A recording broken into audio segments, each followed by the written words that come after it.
C'est la troisième partie des Sartois du Web, toujours en simultané sur Twitch. Vous pouvez poser toutes les questions que vous voulez. On va parler du seul film qui sort au cinéma de la part de chez Marvel Studios. Et on en parle maintenant.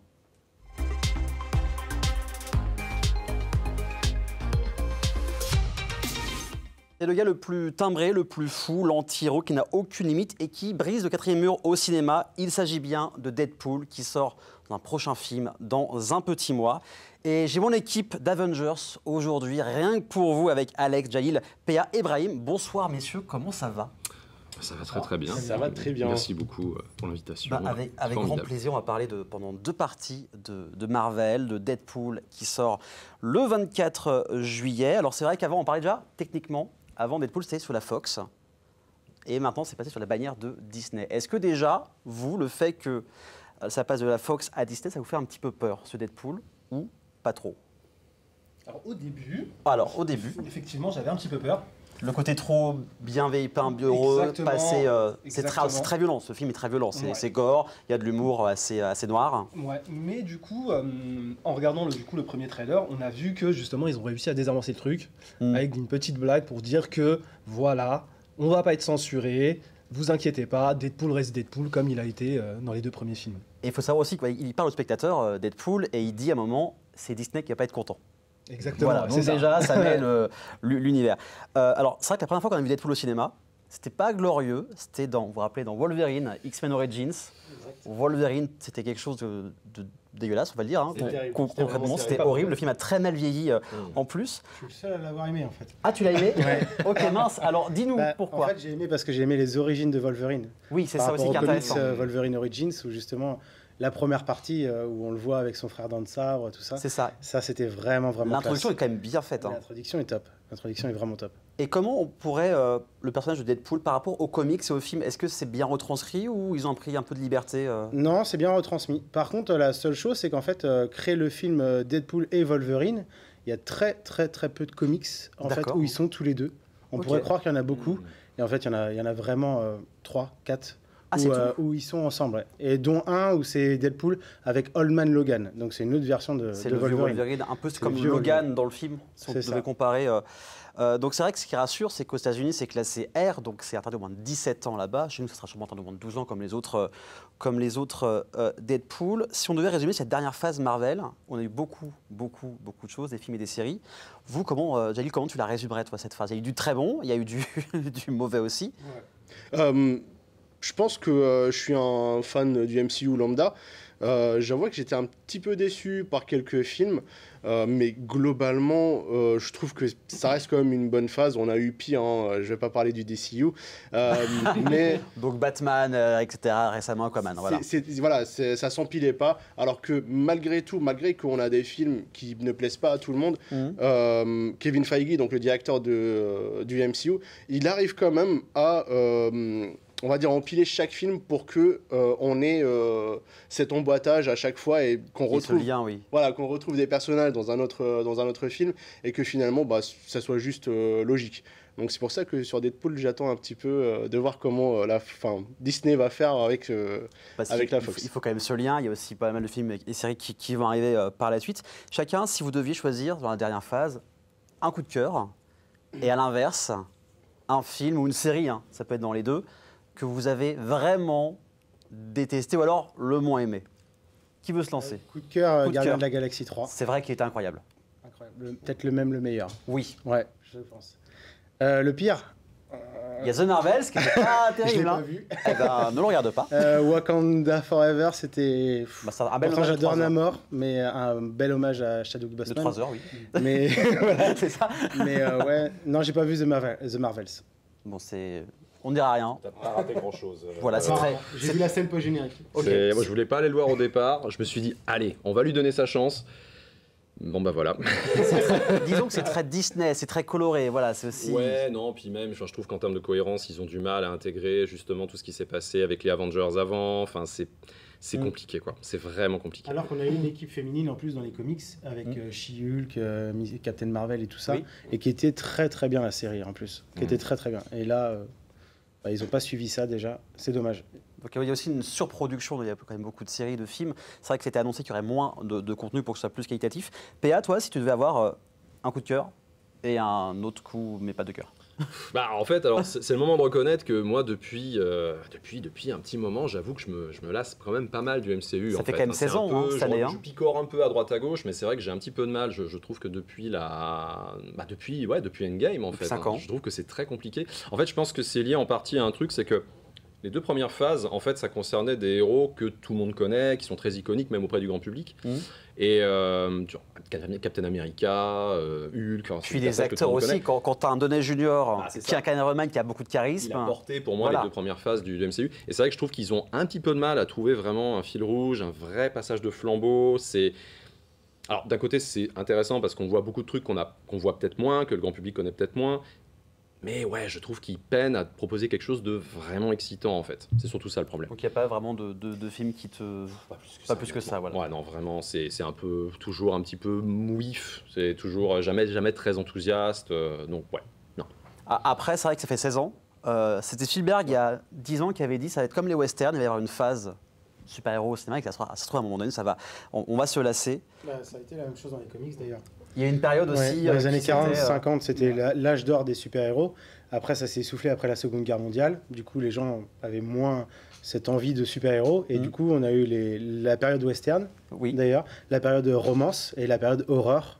D'accord. Jusqu'à ce qu'en 1960, du coup, DC et Marvel reviennent et recréent... En pompe pour le reste. En général, de toute façon, c'est toujours des phases. Si vous vous souvenez, il y a eu la phase de zombies où on n'avait que des films de zombies à foison. Et puis, en fait, à chaque fois, c'est des phases de cinéma. Oui, c'est ça, c'est totalement ça. Donc, on verra s'ils arrivent à se remettre en question. En tout cas, Deadpool et Wolverine, on regardera la bande-annonce d'ici 2-3 minutes. Vous verrez l'ambiance que c'est. Brahim, toi, un coup de cœur ou l'inverse? Un coup de cœur, mais bizarrement, ça fait pas partie du MCU. Pour moi, vraiment, le coup de cœur, c'était le Spider-Man. Animation, Spider-Man Cross Spider-Verse. Ouais, Cross Spider-Verse. Vraiment, celui-ci, il m'a mis vraiment une claque. Et du coup, je pense qu'ils ont un intérêt à justement peut-être un peu s'écarter du live action et peut-être partir un peu plus sur des séries animées, comme on a vu aussi la série qui est incroyable, X-Men, qui est sortie là. Oui, 97. 97. Et je pense que c'est un coup à jouer, plutôt qu'à chaque fois de vraiment nous sortir, forcément, comme disait PA, avec des personnages qu'on ne connaît pas trop, et qu'on essaye de tirer la corde sur un film ou une série qui va durer... Tirer sur la corde, c'est le problème de Disney. Hein. On le voit par exemple avec Star Wars, où il y a de moins en moins de hype, d'intérêt sur Star Wars, parce qu'il y a une surproduction de contenu. Et ce qui est assez marrant avec Spider-Man, c'est que le style graphique de Spider-Man assez particulier. Et maintenant, tout le monde est en train de récupérer ce style graphique. Disney avec Wish, par exemple, qui commence à récupérer. Le chapeauté aussi, qui prend à peu près la même chose. Je propose qu'on revienne à Deadpool et qu'on se regarde un extrait d'abord annonce. On en reparle juste après. Regardez. Serre-moi un dernier verre et j'y vais. Salut mon poussin. Fais-moi plaisir et viens avec moi tout de suite. Désolé ma belle, je suis pas intéressé. Ok, tic-tac, je suis un peu pressé par le temps, alors allez hop, on y va. Oh ouais. Oh.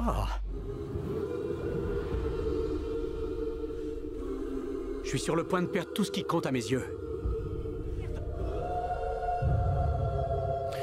Répète pour voir. Ce Wolverine a complètement laissé tomber son univers.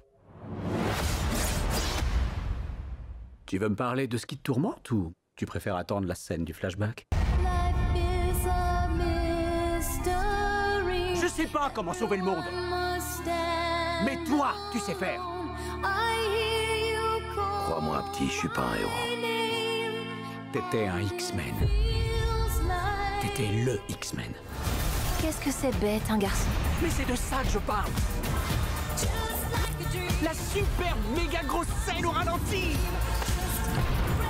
Qui sait si on survivra ou pas? On va faire la bagarre. On va faire la bagarre.